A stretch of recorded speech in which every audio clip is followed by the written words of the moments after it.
Welcome to Raptors Weekly Extra Podcast here on Monday night. The Raptors have lost to the Golden State Warriors in San Jose. The game was not telecast on TV and was available only on the Warriors radio network, so nobody actually saw it. But lucky for us, Nate Duncan joins us to talk about the game. He was at the arena. Nate, did you enjoy the game? Yeah, it was good. It was actually kind of a regular season atmosphere because it was Steph Curry bobblehead night, so it was sold out. And the first chance for Bay Area people to see the Warriors since they won the championship. Are you telling me that the Steph Curry bobblehead was a bigger attraction than DeMar DeRozan? maybe in the Bay Area, although Steph ended up fouling out, so with 6 fouls in like 17 minutes, so the fans did not go home happy. So, give me your thoughts on what you saw of the Raptors. Obviously, we made a couple of off-season signings in DeMare Carroll and Cory Joseph. Like, what did you make of DeMare Carroll, who played the full first quarter and was quite active early on?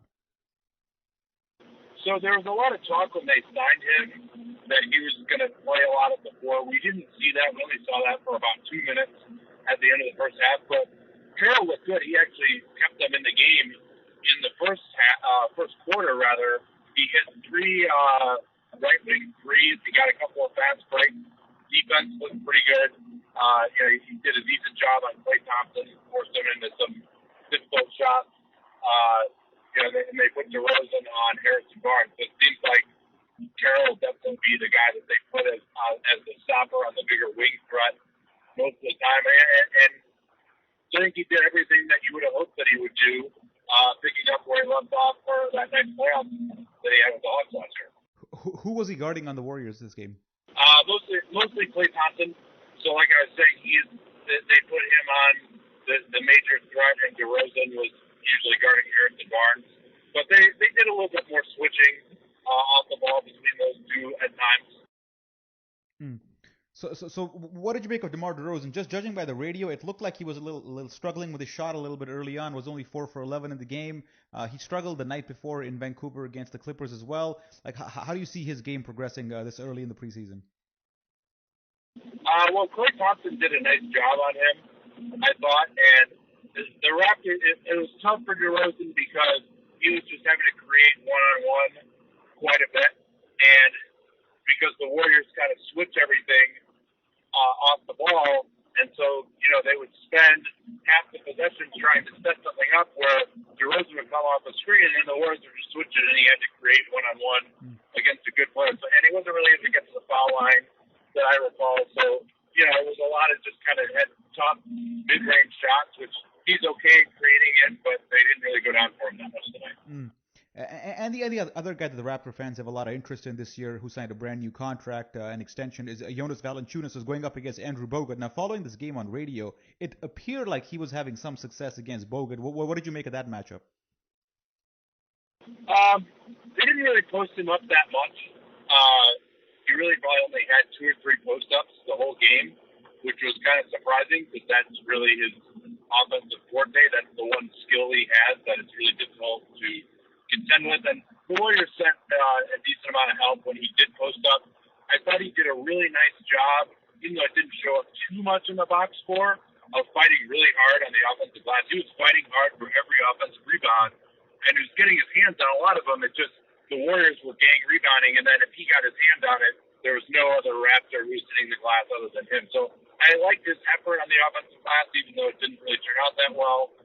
In the third quarter, he kind of got cooked defensively at the rim a couple of times. We didn't see him protecting the rim that well, but the Warriors are a tough team to do that against because they space you out so much. So maybe it wasn't the fairest test for him in that area, but that's obviously the thing I'm looking at, is his ability to protect the rim as being so important for this Raptors team to take the next step defensively. Yeah, absolutely. And just again, following on radio, Leandro Barbosa, a Brazilian former Raptor, was having a phenomenal game. It looked like he was all over the place. Finished with what am I checking at here? 15 points on 7 for 9 shooting. Obviously a good game by him. But there was another Brazilian which the Raptor fans have a keen eye on, and that's Bruno Caboclo, the guy who's 2 years away from being 2 years away from being 2 years away from being 2 years away. He played 14 minutes and 4 points. What did you make of the guy? Like, you saw him live for the first time. He's got a crazy wingspan, extremely young. notorious on draft night because of Fran Fraschella's comments. But what did you make of the guy? First impressions? Well, I've seen him plenty at the last two summer leagues in Vegas, but and even in person once just warming up when the Raptors played here last year. But yeah, I mean the thing I take away from most of his performances is he's just a guy. He's just kind of out there. He floats. You know, he has that wingspan, but he doesn't really make plays. And despite the fact that he's a guy who's supposed to be real talented, even when he's playing in units, either in summer league or even with some of the Raptors reserves in this game, is mostly who he played with, and he's just out there. You know, he might take an open corner three if he gets it, but he'll go many possessions without getting a touch. You know, he's not active in the passing lanes. He's not active on the boards. He doesn't really make good cuts. You don't see that athleticism and that wingspan assert itself even in the floor game, not to mention, you know, really making plays on the ball either. So I haven't seen much from him yet where you might say, all right, you know, this guy really has some star potential. You might say he's got the wingspan. His three-point jumper is coming along a little bit. He looked okay shooting those when he was doing drills in 2 hours before the game. But to be honest, I haven't really seen anything to get too excited about with him so far. Yeah, he's an athlete, not a basketball player right now. I think that's the general consensus here. And finally, like from a Raptors perspective, I'll talk about Anthony Bennett a little bit, who the Raptors obviously picked up for free. Once he got waived by the Timberwolves, he was 1 for 6 in this game. What do you make of Anthony Bennett, his career? Do you think he has the potential to become a serviceable NBA player at this point? I liked him coming out of the draft, and he, in theory, has a good skill set, right? He's got a nice shot, NBA body, relatively athletic, but just has not been able to put it together in much of a way. Like, he can get some shots going in pick and pop.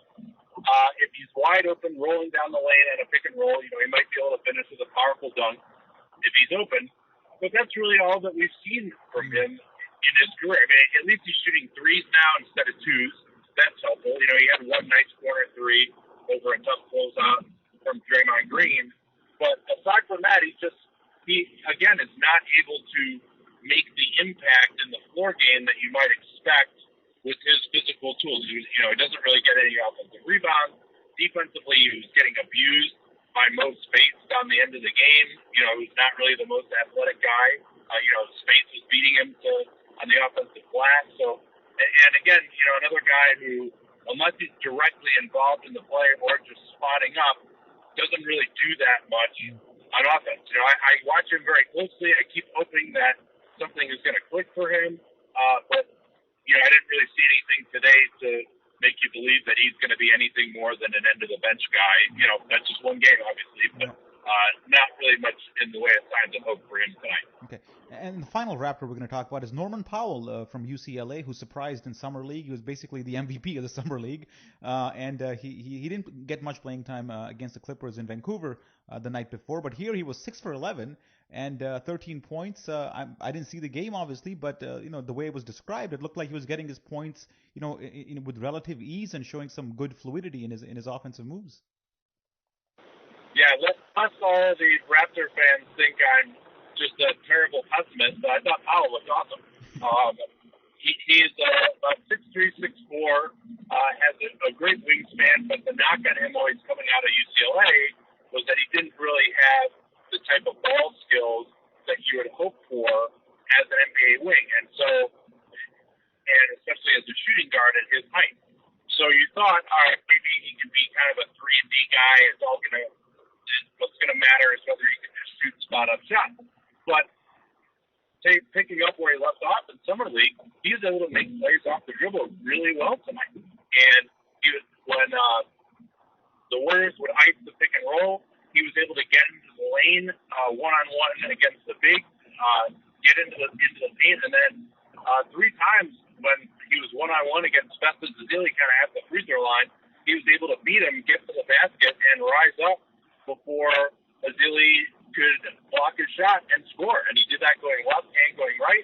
Hit a couple of nice defensively, he was able to get into guys a little bit too. He had a couple of nice stops when guys tried to go at him one-on-one. So I was really, really impressed by him. And as an experienced guy coming out of UCLA, yeah, a second rounder, but maybe someone who might be able to get some time for the Raptors this year based on everything I've seen in Summer League and in this game, because he can defend and can score a little bit. Absolutely. So let's just round off with some Warriors talk. I mean, obviously Steve Kerr's away, and Luke Walton's running the show right now. Just on the radio, I heard this weird thing described, and you tell me more about it if you know anything about it. Is that the Warriors apparently aren't running any plays this preseason, and they're just reacting to things. That's what the radio guy described it as. What do you know about that? Yeah, Luke Walton talked about that a little bit in the post game. That is just, I mean, it's not specific plays, but it's just running their offense. It's making reads based on what the defense is giving you. And what he was saying after the game is they want to play in a more cerebral way. They know that he wants them to not be satisfied with just winning games the way that they did last year, but in fact to actually be able to out-think teams, rather than just out-talenting them at times. So that's kind of what they're going for this year. There's always been talk that at the second year in Coach Kerr's system would be really when they can put in some of their more advanced stuff, and that's pretty amazing when you consider this is a team that was, I think, led the league in assists last year. Yeah. Led the league in scoring. So a scary thought potentially for Golden State opponents. And when they had the starters out there, they looked as good as they ever do. Yeah.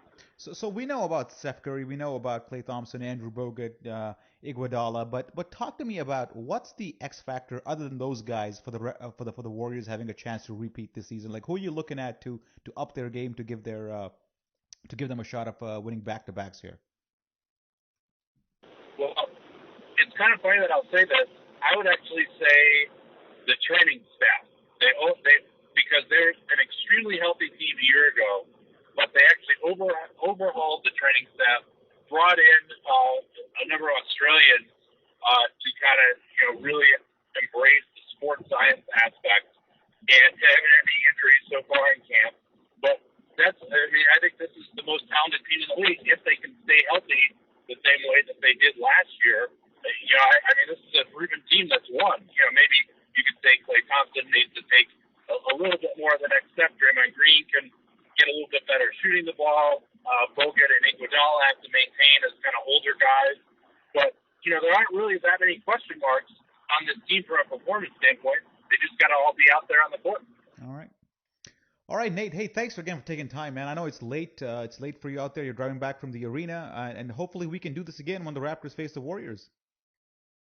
Yeah, my pleasure. I know it's even later for you on Eastern time zone, so get to bed and we'll talk next time.